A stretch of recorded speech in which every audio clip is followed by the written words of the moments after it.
जय हिंद। आज हम एक मैथ्स का एक क्वेश्चन सॉल्व करते हैं।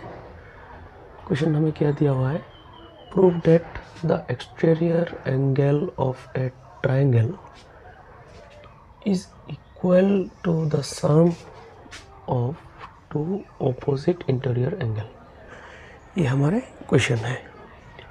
इस क्वेश्चन को पहले सॉल्व करने के लिए इस क्वेश्चन के हिसाब से हमें एक ट्रायंगल ड्रॉ करना पड़ेगा। तो उस ट्रायंगल को ड्रॉ करके हम इस क्वेश्चन को सॉल्व करते हैं। देखिए तो क्या बोला, exterior angle of a triangle, यानी कि एक ट्रायंगल हमने ड्रॉ किया, एक ट्रायंगल ड्रॉ किया हमने, और इस ट्रायंगल का किसी एक साइड को अगर हम थोड़ा बाहर तक खींच दें तो हमारे यहाँ पे एक एक्सटीरियर एंगल बनेगा। तो हम थोड़ा ट्रायंगल का नाम दे देते हैं ए, बी और सी। और यहाँ पे देखिए जो बीसी साइड है इसको हमने थोड़ा खींच दिया बाहर तक, तो इस लाइन का नाम दे देते हैं एक्स। तो ये ट्रायंगल के अंदर तीन एंगल अपने आप बन गया है। एंगल ये हमने ले लिया एंगल 1, इसको ले लिया एंगल 2 और इसको हमने ले लिया एंगल 3। ये तीनों जो एंगल है, ये तीनों एंगल क्या होगा, इस ट्रायंगल का इंटीरियर एंगल होगा। और इसी ट्रायंगल का ये बीसी साइड को अगर हमने बाहर तक खींच दिया तो बाहर एक एंगल क्रिएट हो गया है जिसको हम बोलेंगे एक्सटीरियर एंगल, और इस एंगल का नाम हमने ले लिया एंगल 4। तो यहाँ पे क्वेश्चन के हिसाब से द एक्सटीरियर एंगल यानी कि एंगल 4 इक्वल टू द सम, यानी कि इक्वल होगा, ये एंगल 4 का वैल्यू इक्वल होगा किसके, टू ऑपोजिट इंटीरियर एंगल। यानी कि एंगल 4 का जो ऑपोजिट इंटीरियर एंगल है 2, यानी कि एंगल 4 के ऑपोजिट इंटीरियर एंगल होगा एंगल 1 और एंगल 2। ये एंगल 4 का दो opposite angle, interior opposite angle, इन दोनों के वैल्यू को अगर हम जोड़ दें यानी कि सम कर दें तो इन दोनों का वैल्यू सम करने के बाद जो टोटल वैल्यू आएगा वो इक्वल होगा ये एक्सटीरियर एंगल यानी कि एंगल 4 के हिसाब से। तो वही हमें यहाँ पे प्रूफ करना है। तो देखिए हम कैसे प्रूफ करते हैं। लिख लेना है आप लोग, बहुत आसान प्रूफ है। देखिए यार हम पहले लिख लेंगे क्या क्या हमें यहाँ पे दिया हुआ है। जो दिया हुआ है वो लिखने के बाद हम अच्छे से प्रूफ को करेंगे। यार इन ट्रायंगल एबीसी, यानी कि एबीसी ट्रायंगल में, in triangle ABC 3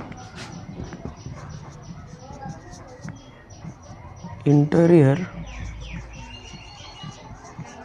angles are, यानी कि एबीसी ट्रायंगल में 3 इंटीरियर एंगल किया गया है, angle 1, angle 2 and angle 3।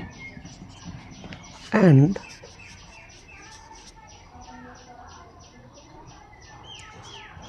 One exterior angle is, और एक एक्सटीरियर एंगल क्या है, एंगल 4। एंगल 4 क्या है, एक एक्सटीरियर एंगल है, और एंगल 1, एंगल 2 और एंगल 3 क्या है, 3 इंटीरियर एंगल है। तो ये हमें दिया हुआ है।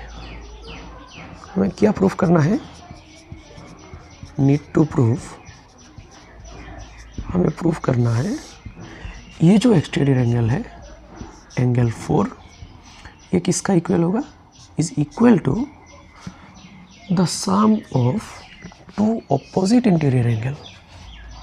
The sum of two opposite, यानी कि एंगल 4 का ऑपोजिट इंटीरियर एंगल क्या है, एंगल 1 और एंगल 2, इन दोनों का वैल्यू अगर हम सम कर देंगे यानी कि प्लस कर देंगे तो ये किसका इक्वल होगा, एंगल 4 के इक्वल होगा।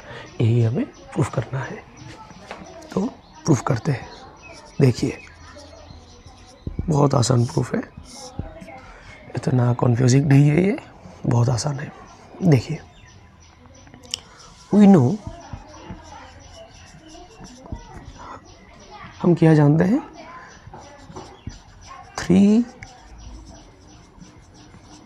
Angles of a triangle. रुकिए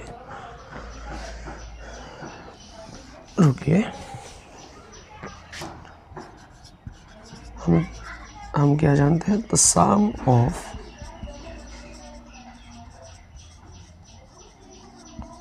थ्री एंगल्स ऑफ ए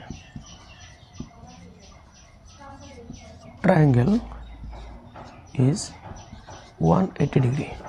यानी कि एक ट्रायंगल का तीनों एंगल का जोड़ कितना होगा, सम कितना होगा, 180 डिग्री।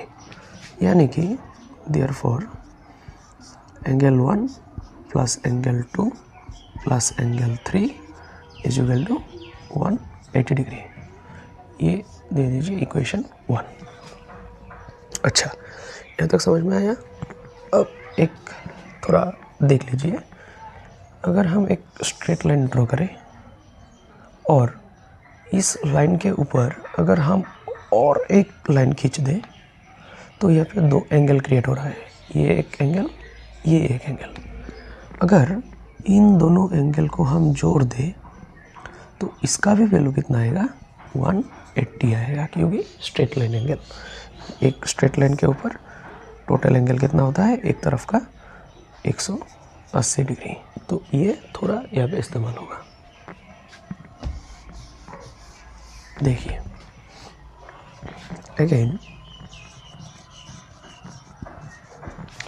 ये जो BX जो स्ट्रेट लाइन है, इन BX लाइन, इस BX लाइन में एंगल 3 और एंगल 4 को अगर हम जोड़ देंगे, एंगल 3 प्लस एंगल 4, इन दोनों को अगर हम जोड़ देंगे तो स्ट्रेट लाइन के एक तरफ का एंगल होता है 180 डिग्री।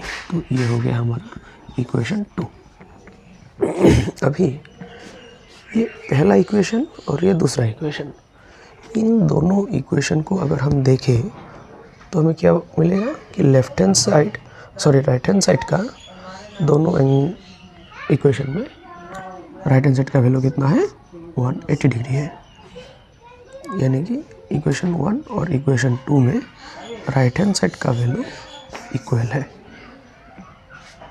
अगर राइट हैंड साइड का वैल्यू इक्वल है, इसका मतलब इसके लेफ्ट हैंड साइड का वैल्यू भी इक्वल होगा। तो ये दोनों इक्वेशन को हम लेकर हम बाकी मेथड्स को लिखते हैं। अगर ये लिखना हो गया तो हम थोड़ा मिटा देते हैं इसको। देखना, now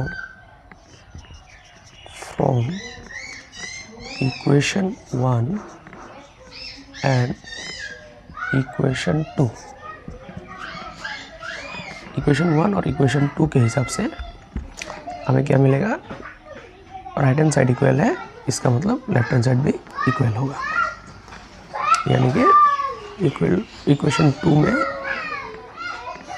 लेफ्ट हैंड साइड में है एंगल 3 प्लस एंगल 4, और इक्वेशन 1 में लेफ्ट हैंड साइड में है angle 1 plus angle 2 plus angle 3। अभी एंगल 1 और इक्वेशन 1 और इक्वेशन 2 में राइट हैंड साइड का वैल्यू तो इक्वल है, यानी कि लेफ्ट हैंड साइड के वैल्यू भी क्या होगा, इक्वल होगा। अभी इक्वल साइन के लेफ्ट हैंड साइड पे भी एंगल 3 है, इक्वल साइन के राइट हैंड साइड पे भी एंगल 3 है। तो हमें क्या पता है, दोनों तरफ अगर इक्वल कुछ वैल्यू है तो इसको हम काट सकते हैं, यानी कि एंगल 3 दोनों तरफ से कैंसिल। तो यहाँ पे क्या बचा, यहाँ पे बचा एंगल 4 इक्वल, यहाँ पे एंगल 1 और एंगल 2 इसमें प्लस, और यही हमें प्रूफ करना था। देयरफॉर